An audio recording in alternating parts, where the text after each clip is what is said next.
अगर आप पद यात्रा निकाल रहे हैं, ठीक है, अच्छा, हम ये नहीं कह रहे हैं को देख के लोग निकाल रहे हैं, हम ये चीज़ नहीं कह सकते। ये चीज़ जयराम महतो कह सकते हैं कि हम आजसू का देखकर निकाल रहे हैं या झारखंड मुक्ति मोर्चा का देखकर निकाल रहे हैं। यहाँ पर मेरा कहना गलत होगा कि वो हमको ही नहीं, बल्कि छात्रों का और युवाओं का जितना मुद्दा होगा, आजसू हमेशा अपना सड़क से लेकर सदन तक लड़ने को तैयार है। आप जो है लगातार छात्र हित में जन मुद्दाओं को उठाने का काम करते हैं, जैसे कि छात्रवृत्ति को लेकर, और आपका जो पॉलिटिकल बैकग्राउंड है, आपके पिताजी भी जो है झारखंड आंदोलनकारी रहे हैं, अब भी जो है झारखंड की दशा और दिशा नहीं बदली है, अभी लगातार जो है छात्रवृत्ति को उतर चुके हैं और आप लोग भी इससे पहले भी मुहिम छिड़े हुए हैं। क्या लगता है कि झारखंड में छात्रवृत्ति मिलने के लिए आज के डेट में आंदोलन करना पड़ रहा है? ये सौभाग्य है झारखंड की कि क्या कह सकते हैं आप? पहले तो आप सभी को धन्यवाद, विधायिका, कार्यपालिका और न्यायपालिका के बाद चौथे स्तंभ, आप सभी को बहुत बहुत धन्यवाद कि आप बहुत सही रूप से अपना बात रखने का काम करते हैं। जहाँ तक बात छात्रवृत्ति का है, हम बात छात्र से ही करते हैं, क्योंकि हमारे संगठन का उदय ही हुआ है छात्र जन मुद्दा से ही हुआ है, और हम लोग आजसू से बिलोंग करते हैं। आजसू हमेशा से छात्र और युवा को लेकर ही सड़क पर रहा है। सदन बाद की बात है, सदन बहुत देर में आई, हम लोग हमेशा से सड़क पर ही रहने का काम किए हैं। जब झारखंड अलग राज्य हुआ ही था, उसके बाद करीबन 2002 का मामला है, जेपीएससी उस समय नहीं लिखा जाता था, झारखंड अलग होने के बाद भी बीपीएससी लिखा जाता था। तो ये मुद्दा भी सबसे पहले आजसू का ही उठाया हुआ है। आप अगर ध्यान देंगे इस पेपर कटिंग में 2002 को है, कैमरा में, तो आजसू समर्थकों ने जेपीएससी कार्यालय में तोड़फोड़ की। ये प्रेस मीडिया में भले लिखा हुआ है जेपीएससी, लेकिन ये लोग बीपीएससी लिखा करते थे, जो कि झारखंड अलग होने के बाद, ज्ञात हो कि झारखंड अलग होने के बाद लिखा गया है। 15 लाख की क्षति पहुंची आजसू समर्थकों युवाओं द्वारा। बीपीएससी को परीक्षा लेने के लिए अधिकार नहीं, मुख्य सचिव बाद में अपना बयान दिए। उसके बाद संयुक्त सचिव ने रिपोर्ट भेज दी थी सरकार को। मतलब झारखंड अलग होने के बाद भी बीपीएससी लिखा जाता था। इससे हम यह दर्शाना चाहते हैं कि आजसू आज से नहीं, झारखंड अलग हो या झारखंड अलग नहीं होने से पहले भी छात्र और युवाओं को मुद्दे को लेकर हमेशा से सड़क पर रही है। तो ये कोई नया बात नहीं है। और जहाँ तक बात छात्रवृत्ति का है, तो आजसू छात्र संघ और युवा आजसू द्वारा, हम लोगों के द्वारा शिक्षा को लेकर भिक्षा आंदोलन किया गया था। आज से ही हफ्ता 10 दिन भी नहीं हो रहा है इस चीज़ को लेकर। हम लोग गांधी स्टैचू मोराबादी से लेकर पैदल मार्च किए थे राजभवन तक। फिर वहाँ पे हम लोगों को समय मिला, ज्ञापन, हमारा प्रतिनिधिमंडल करीबन 4 लोगों का प्रतिनिधिमंडल हम लोगों का मिला, और राज्यपाल से मिला, महामहिम से मिला, और अपना ज्ञापन सौंपा। ज्ञापन सौंपने के बाद अब हम लोग तैयारी कर रहे हैं। ये झारखंड लेवल में जो आंदोलन हुआ, उसको अब हम जिला स्तर पर ले जाएंगे, जिला स्तर से प्रखंड स्तर पर ले जाएंगे। अगर ये सरकार अपना इस पर स्टैंड क्लियर नहीं करती है, इन लोगों का कहना है कि 60% केंद्र सरकार रोकी हुई है, आप इस चीज़ को भी तो क्लियर कीजिएगा कि आपको जो भी वित्त मिलता है, वित्त का आपका जो मैनेजमेंट है, उस पर आप फेलियर हैं। इस चीज़ को भी आप रखिएगा कि आपका जो पुराना रिपोर्ट जब मांगा गया था, उपयोगी रिपोर्ट जो कहा जाता है, यूटिलाइजेशन रिपोर्ट, वो जो आपसे मांगा गया था, तो वो आप क्यों नहीं सौंप पाए, उस चीज़ को भी आप रखिए। तो हम तो अपना पहला कारण जो बताएंगे, विरोध अपना हम करेंगे, तो वो तो राज्य सरकार को ही करेंगे। युवा आपको अगर चुन के लाई है और छात्र आपको चुन के लाए, करीबन 11,45,000 छात्रों का यहाँ पे अभी लंबित है, तो वो आप भुगतान कर पाएंगे नहीं कर पाएंगे, उस स्टैंड को आप पहले क्लियर कीजिए। उसके बाद हम बताते हैं कि केंद्र सरकार का आपका क्या रुका हुआ है और क्या नहीं रुका हुआ है। विभागीय मंत्री ये कहते हैं ना कि टेक्निकल इशू की वजह से जो है छात्र का छात्रवृत्ति नहीं आ रहा है, कुछ दिनों में क्लियर कर लिया जाएगा, तो फिर इतना आंदोलन करने की क्या जरूरत है? कुछ दिन क्या होता है? छात्र प्री मैट्रिक और पोस्ट मैट्रिक वाला जो आप लोग सुविधा का बात किए हैं, आप स्टैंड क्लियर कीजिए कि आप हमको डेट दीजिए। डेट आप क्लियर कीजिएगा ना। एग्ज़ाम डेट रहता है, कोई भी चीज़ का डेट होता है। अगर भुगतान करना है, फीस का भुगतान करना है, तो स्कॉलरशिप के लिए हम इंतज़ार करते हैं। आप जब एग्ज़ाम का या फिर हो सकता है फीस का डेट क्लियर करते हैं कि इस डेट पे होगा, तो आप भुगतान का डेट क्लियर कीजिएगा, उस हिसाब से छात्र आगे बढ़ेगा। आप क्या होगा, कुछ दिन क्या होता है? कुछ दिन कुछ नहीं होता है। आगे क्या रणनीति बना रहे हैं? मतलब अभी तो बहुत सारे संगठन है, छात्र संगठन भी है, जो है राजनीतिक दल भी जो है इस मोमेंट को छीड़ चुके हैं, क्योंकि अभी शीतकालीन सत्र चल रहा है। इस सत्र के दरमियान भी आपके जो मांडू विधायक हैं, उन्होंने भी कहा है छात्रवृत्ति दो। तो ये सारी चीज़ें चल रहा है, फिर भी जो है सरकार पर क्यों दबाव नहीं बना पा रही है झारखंड की युवाएं? क्यों सिस्टम इस चीज़ों से फेलियर हो रही है? युवाओं को क्या लग रहा है, आपको क्या लगता है? मेरा मानना है ये सरकार युवाओं और शिक्षा को लेकर तो एकदम फेल है। रोजगार का हम अभी बात नहीं करेंगे। शिक्षा रहेगा ही नहीं तो रोज़गार का हम बात करके क्या करेंगे। इन लोगों का पहला कहना था रोज़गार में 75% आरक्षण मिलेगा था स्थानीय। तो आप क्लियर कहाँ किए हैं स्थानीय कौन? आप स्थानीय क्लियर कीजिए, उसके बाद तो आप बताइए कि कितना प्रतिशत स्थानीय लोगों को वहाँ पे नौकरी रहेगा, रोज़गार रहेगा। इस चीज़ पे आप नीति पहले बनेगा, उसके बाद ही तो आप तय कीजिएगा। आप कैसे तय कर दिए कि स्थानीय 75% वहाँ पे नौकरी करेंगे या उसको आप रोज़गार देंगे? आप तो स्टैंड क्लियर ही नहीं है कि आप किसको रोज़गार दीजिएगा नहीं दीजिएगा। अब बात आता है शिक्षा पे। आप सारा अपना वित्तीय लगा दे रहे हैं मैया सम्मान योजना में, ये सबको ज्ञात होगा। हम एक अकेले तो इस चीज़ को नहीं बोल रहे हैं। आप अगर हमको लगता है करीबन हम लोग नई पर में भी तो विरोध में कितने विधायक होंगे? 30 विधायक होंगे, 30 से 35 विधायक लमसम होंगे विपक्ष में हम विपक्ष का ही बात कर रहे हैं कि अगर विरोध में है इस चीज़ को लेकर, तो उन लोगों का कहना यह है कि विपक्ष और पक्ष दोनों का ही कोई भी फंड भुगतान नहीं हो पा रहा है। कोई भी मतलब एक अगर 5 करोड़ का आप लोगों का विधायक फंड मिलता है तो आप हमारे विधायक डुमरी के विधायक का ही आप अगर बयान सुने होंगे कल का, हमको लगता है विधानसभा सत्र के दौरान ही था कि शिलान्यास तो हम कर देते हैं पर कार्य आगे नहीं बढ़ता है। क्यों नहीं बढ़ रहा है? फंड कहाँ है? आप उपयोगी रिपोर्ट तो आप भेज ही नहीं रहे हैं केंद्र को, आपको फंड कैसे रिलीज़ करेगा? आप सारा फंड तो मैया सम्मान योजना में आप बात करते हैं शिक्षा का, ठीक है। शिक्षा में आपका क्या ध्यान है? हमारे राज्य के मुखिया ही कितना शिक्षित है वो सबको पता है। पावर रहते, पैसा रहते, लोग बहुत डिग्री, फर्जी डिग्री सब चीज़ खरीद सकते हैं, लेकिन कितना शिक्षित है वो हम लोगों से छुपा हुआ नहीं है। खासकर जो विधायक मंत्री होंगे उनके आगे पीछे रहते होंगे, उन लोग बोलेंगे कि बहुत पढ़े हुए हैं, टॉपर हैं, ये हो, लेकिन हम इस पे कभी नहीं कह सकते कि वो बहुत ज़्यादा शिक्षित हैं या शिक्षा को लेकर और रोजगार को लेकर बहुत उनका मतलब स्टैंड क्लियर रहता है, कभी नहीं रहता है। इसको लेकर जो है छात्र आंदोलन ही करेंगे कि मिलने का कोई आसार भी दिख रहा है? क्योंकि आप लोग भी आंदोलन किए हैं। छात्र हमेशा जो है ठगे हुए महसूस करते हैं, चाहे तो स्थानीय नीति, नियोजन नीति, अब छात्रवृत्ति में भी इस तरह की परेशानियां झेलना पड़ रहा है। तो आंदोलन करके इस चीज़ों को हासिल कर सकते हैं कि बस आप अपना कोई भी राजनीतिक दल हो या जो छात्र विंग है वो तो प्रोटेस्ट करते हैं लेकिन उसके बाद भी नतीजा नहीं आता है? तो कमियां कहाँ रह रही है? क्या करना चाहिए झारखंड के युवाओं को? क्या करना चाहिए छात्रवृत्ति को लेकर? आप भी युवा हैं, युवा से ही प्रेरणा मिलती है, तो समझ सकते हैं इस चीज़ों को। देखिए, आप एक झारखंड का आंदोलनकारी के पुत्र से आप ये सवाल कर रहे हैं कि आंदोलन से क्या प्राप्त हो सकता है, तो ये झारखंड राज्य ही सबसे बड़ा हम लोगों के पास प्रूफ है जो कि हम लोग आंदोलन से ही प्राप्त किए हैं, और ये बात सब किसी से छुपा हुआ नहीं है।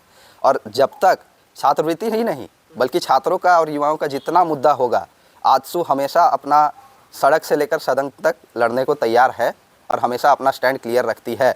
इन सरकार के जैसे नहीं कि कुछ दिन में आप लोगों के सामने रहेगा, कुछ दिन कुछ नहीं होता है, ये आप सभी को पता है। वो एक बस मुद्दा को आगे भटकाने का तरीका है। उत्कर्ष जी, छात्रों के मुद्दा बात करते करते विधायक तक बन जाते हैं, उसका छात्रों का मुद्दा लोग भूल जाते हैं, क्या कहिए? देखिए, और लोगों का बात हम करना नहीं चाहेंगे, और लोग में क्या है नहीं है, हम अपने संगठन और अपने बारे में हम ज़्यादा बात करना चाहेंगे, क्योंकि हम दूसरों की सोच के बारे हम नहीं कह सकते, वो क्या सोच रहे हैं, क्या करते हैं, अपने बारे ज़्यादा सोचते हैं या लोगों के बारे ज़्यादा सोचते हैं। हम अपने बारे बता सकते हैं कि हम लोगों के बारे क्या सोचते हैं, मेरा संगठन क्या सोचता है, हम उस चीज़ को रख सकते हैं। आप और लोगों के बारे में तो हमको उतना जानकारी नहीं है। आप जिस चीज़ को आप पूछना चाहे थे, माफ़ी चाहेंगे, हम उस चीज़ को हम नहीं कह पा रहे हैं। झारखंड आप बोले कि मेरा पापा लड़के लिए हैं, जिस मुद्दा और जिस सोच के साथ झारखंड अलग हुआ था, क्या आज आपको लग रहा है कि 25 साल होने के बाद झारखंड 25 साल का एक नौजवान युवा झारखंड बन चुका है, रजत पर्व मना रहे हैं, क्या आपको लग रहा है कि उस तरीका का यहाँ पे झारखंड में देखने को मिल रहा है? यह सवाल का जवाब देने लायक हम एकदम नहीं हैं, क्योंकि एक झारखंड आंदोलनकारी ही इस चीज़ का जवाब बहुत बढ़िया से बखूब। छात्र के मुद्दे को लेकर आपने जेएलके का जिक्र थोड़ा देर पहले किया था। जेएलके में 180 किलोमीटर का दूरी तय करके जो है रांची विधानसभा परिसर पहुंचेंगे। उन लोगों का भी सबसे प्रायोरिटी मुद्दा है छात्रवृत्ति। तो इतना पीड़ा उठा रहा है तो लगता है कि युवाओं के बारे में कुछ अच्छा होगा। युवा क्या सोचते हैं? आप आंसू से हैं, इस तर्ज पे मत देखिए। एक युवा होने के नाते क्या समझ पा रहे हैं कि ये पीड़ा अगर उठा रहा है तो सही है या गलत है? इन जनरल अगर कहा जाए तो जो उस पार्टी के सुप्रीमो है, झारखंड लोकतांत्रिक क्रांतिकारी मोर्चा के सुप्रीमो माननीय विधायक टाइगर जयराम महतो, डुमरी के विधायक जो हैं, उनका उदय ही छात्र मुद्दा, झारखंड का मुद्दा और स्थानीय नीति, रोजगार, इन सब को लेकर ही हुआ है। तो मेरा मानना ये था कि आजसू के साथ साथ ये आजसू से पहले भी हम कह सकते हैं उनको आंदोलनरत रहना था इस चीज़ पे, अब हम कर चुके हैं, हम हमारे बारे जानते हैं। अब उसके बाद अगर आप पद यात्रा निकाल रहे हैं, ठीक है, अच्छा है, हम ये नहीं कह रहे हैं, आंसू को देख के उन लोग निकाल रहे हैं। हम ये चीज़ नहीं कह सकते। ये चीज़ जयराम महतो कह सकते हैं कि हम आजसू का देखकर निकाल रहे हैं या झारखंड मुक्ति मोर्चा का देखकर निकाल रहे हैं। यहाँ पर मेरा कहना गलत होगा कि वो हमको ही देखकर निकाल रहे हैं। क्या जेल के मुद्दे से भटक गए हैं?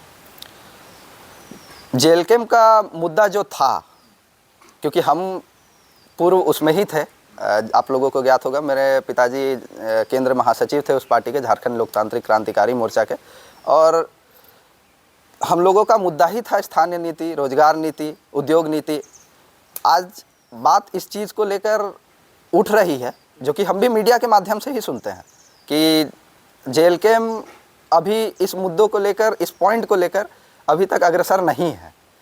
तो मेरा भी मानना यही है कि झारखंड लोकतांत्रिक क्रांतिकारी मोर्चा थोड़ा भटकी हुई है। छात्र का दशा और दिशा तो आपने जिक्र कर ही दिया।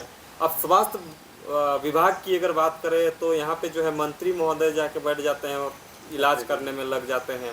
तो ये सारी चीज़ें, अब मंत्री अगर शिक्षा विभाग के मंत्री अगर आके ऐसा करने लगेंगे तो और भी अच्छा है। तो ये इरफान अंसारी जी जो कर रहे हैं, ये कितना सही है? आपको क्या लगता है? आप भी युवा हैं, पढ़े लिखे हैं, समझते हैं इस चीज़ों को। हंसी मजाक से अलग हटकर हम लोगों को, हम युवाओं, मतलब हर जन को पता है कि यहाँ के स्वास्थ्य मंत्री, मतलब हंसी मजाक अलग चीज़ हो गया, लेकिन आप इस मुद्दे को लेकर कि आपका स्वास्थ्य जो विभाग है, इस चीज़ को लेकर आप कितना सीरियस है, वो आपको मीडिया में आने की ज़रूरत पड़ेगा ही नहीं। जब व्यवस्था लोगों को घर तक मिलेगा, व्यवस्था लोगों को सड़क तक मिलेगा, व्यवस्था लोगों को खुद ब खुद घर घर पहुंच जाएगा, तो ये मीडिया में आपको रीलबाजी करने से कोई मतलब ही नहीं है। आप जाके बैठ जा रहे हैं अस्पताल में, उसका वीडियो आप फोकस कर रहे हैं, तो ये एक सिर्फ मीडिया हाइप पाने का तरीका है। और एक मंत्री, आप लोगों को पता है कि एक मंत्री अगर कहीं भी जाकर बैठेगा तो वास्तविक बात है कि लोग वहाँ पे जमावड़ा लगाएंगे ही और मीडिया वहाँ पे पहुँचेगी ही। 25 सालों में युवाओं को झारखंड में क्या मिला? 25 साल में कार्यकाल दोनों का ही रहा, पक्ष विपक्ष का ही रहा। तो ये मेरे अनुसार अगर इन जनरल कहा जाए तो युवा ठगे ही गए हैं। मेरा जो अभी मानना है कि युवा ठगे ही गए हैं। हमेशा से यहाँ पे सरकारें आई गई, लेकिन युवाओं को हमेशा ठगा गया है। कैसा नेतृत्व करता चाहिए जो युवा ठगे हुए महसूस ना करें? विजनरी लीडर चाहिए झारखंड को, जिनके पास विज़न रहे, जो मुद्दा को सिर्फ उठाए और अचानक से मुद्दा नर्म हो जाए, तो ऐसा लीडर नहीं चाहिए। विजनरी लीडर, आप सिल्ली मॉडल के बारे हम यहाँ पे बात कर सकते हैं। मेरे सुप्रीमो सुदेश कुमार महतो जी, पूर्व उप मुख्यमंत्री, उनका कार्यकाल आप लोग अगर देखे होंगे, हम लोग तो बहुत छोटे थे, हम लोग सुनते हैं, हम लोग रिपोर्ट पढ़ते हैं कि उनके द्वारा क्या किया गया। आप सिल्ली मॉडल सबके सामने है, साक्षात रखा हुआ है। विकास का मुद्दा में आप लेके जा सके, ये शिक्षा का मुद्दा में ले जाए, स्वास्थ्य में तो स्वास्थ्य विभाग तो उनको कभी मिला ही नहीं, तो उस बारे में हम चर्चा नहीं कर सकते। शिक्षा और खेल कूद और PWD उनके अंदर था, पथ निर्माण उनके अंडर था। तो इस चीज़ को लेकर अगर देखा जाए तो हम सुदेश महतो को हम विजनरी लीडर मानते हैं। एक चीज़ बोल रहे थे कि आंसू और जेल कैम्प आपस में लड़ाई क्यों हो रहा है? सरकार से लड़ना चाहिए, आंसू और जेल कैम्प आपस में लड़ रहे हैं। देखिए, ये तो लोगों का मानना है कि आपस में लड़ रहे हैं। हर लीडर, हर एक विधायक सदन में एक साथ बैठते हैं, एक साथ खाते हैं। ये तो लोगों का मानना गलत है, कि समर्थकों का मानना गलत है कि अगर आजसू के युवा और जेल कैम्प के युवा आपस में लड़ रहे हैं, लेकिन उनके नेतृत्वकर्ता साथ में बैठ रहे हैं, खा रहे हैं, हंस रहे हैं, तो ये समर्थकों का गलती हम कहेंगे, लीडर का गलती नहीं है। लड़ाई आपको झारखंड का मुद्दों को लेकर आपको लड़ना है, आपस में लड़के आप क्या कीजिएगा? क्या लगता है कि आने वाला दिन में आंसू जेल कैम्प का भविष्य में गठबंधन कर सकता है? वो हमारे लीडर जाने, ये तय करने वाले हम कोई नहीं होते। ऐसे यदि चुनाव लड़ेंगे तो अलग अलग तो बहुत दिक्कत हो जाएगी। चुनाव बहुत बाद का विषय है, 29 में अभी बहुत समय है। बहुत आप किसी को पता भी नहीं था कि एक नया संगठन का उदय होगा, लेकिन आज एक नया संगठन करीबन 18 सीटों में झारखंड मुक्ति मोर्चा को सरकार बनाने के लिए मदद कर चुका है। मतलब हम कह रहे हैं, अगर वो नहीं खड़ा होता, वहाँ उनके प्रत्याशी नहीं खड़े होते, तो झारखंड मुक्ति मोर्चा को क्या लॉस होता, वो सबको ज्ञात है। लेकिन और वो संगठन का उदय अचानक से हुआ, और अब उसको किस्मत बोले, मेहनत बोले, संघर्ष बोले, जो भी बोले, आप हर लोगों का अलग पर्सपेक्टिव होता है, तो जो भी बोले, ये चुनावी मुद्दा बहुत चुनावी विषय बहुत दूर का बात है। 2029 अभी बहुत समय है। कितने संगठन आएंगे जाएंगे, कितने लीडर रहे नहीं रहे, ये बहुत आगे चलकर हम लोग चर्चा करेंगे। अभी चर्चा करने का कोई विषय नहीं है। आपको सुदेश महतो से बातचीत होती है? हाँ, एकदम होती है। सुदेश महतो खुल के क्यों छात्र को लेकर आगे नहीं आ रहे हैं? एक राज्य के बहुत बड़े नेता हैं, उप मुख्यमंत्री रह चुके हैं। देखिए, वो राज्य के मुखिया हैं। अगर आज हम युवा लोग उनके ही मार्गदर्शन में सीखकर आंदोलनरत हैं तो कहीं ना कहीं उनका ही दिशा निर्देश से है। और जिस दिन ये आंदोलन हम लोग राज्य भर में एकदम बिगुल फूंक देंगे, जिस दिन, उस दिन सुदेश महतो खुद सड़क पर दिखेंगे आप लोगों को। सुदेश महतो फिर से रोड में आने? एकदम क्यों पीछे हटेंगे? वो राज्य लड़ के लिए हैं तो युवाओं और यहाँ के लोगों के लिए हमेशा एकदम आंदोलनरत रहे हैं, क्योंकि आज विपक्ष में भी हैं, एकदम सड़क पर रहेंगे। लोग कह रहे हैं कि आंसू सुप्रीमो सुदेश महतो रास्ते से भटक चुके हैं। लोग क्या कह रहे हैं नहीं कह रहे हैं उस विषय पे हम नहीं जाना चाहते हैं। लोगों का मानसिकता मेरे अनुसार कभी चल नहीं सकता है। हम अगर कहेंगे कि बाबूलाल मरांडी अच्छे लीडर हैं तो हो सकता है आपको हेमंत सोरेन अच्छे लगते होंगे, तो इस विषय पे हम नहीं जाना चाहेंगे। सुदेश महतो क्या कर रहे हैं, उनका क्या कार्य करने का तरीका है, कार्यशैली क्या है, उस चीज़ पे हम फोकस करेंगे। तो हम बताना चाहेंगे कि वो हमेशा आंदोलनरत रहते हैं। उन्हीं के मार्गदर्शन से हम लोग आज सड़क पे हैं और आगे चलकर वो भी सड़क पर आने का काम करेंगे। नीति नहीं बना पाए, मंत्री थे कोई एक बार। देखिए, नियोजन नीति, स्थानीय नीति, इन सब का मुद्दा पर अगर बात आए तो ये पूरा झारखंड में पक्ष रहे विपक्ष रहे, सब लोग हम लोगों को छला है। हम ये नहीं कह रहे हैं कि कोई एक आदमी का गलती रहा है। यहाँ सारे लोग मिलकर इस मुद्दे को भूले हैं, क्योंकि आप लोगों का काम करने का तरीका था कि हम लोगों को झारखंड लेना है। झारखंड लेने के बाद आप लोगों का था कि स्थानीय नीति, नियोजन नीति, रोजगार नीति, उद्योग नीति, हम लोग को इस चीज़ पे बात करना था। लेकिन एक नहीं, सारे लीडर भूले हैं। लगातार सोशल मीडिया में लोग पोस्ट करते हैं और कमेंटबाजी करते हैं कि 2029 में अभी तो एक सीट है आंसू के पास, वो पूरा ख़त्म हो जाएगा। इसमें आप क्या देख रहे हैं? वो तो समय बताएगा। और जिन लोगों का क्रेज़ कैसे अचानक से उभरा था और क्रेज़ आज क्या है वो सबको पता है। तो लोगों का कहना नहीं है, कुछ लोगों का कहना है। अंतर है, लोग और कुछ लोग, दोनों में फ़र्क है। रास्ते में कुछ भी हो सकता है, एकदम परिवर्तनशील है।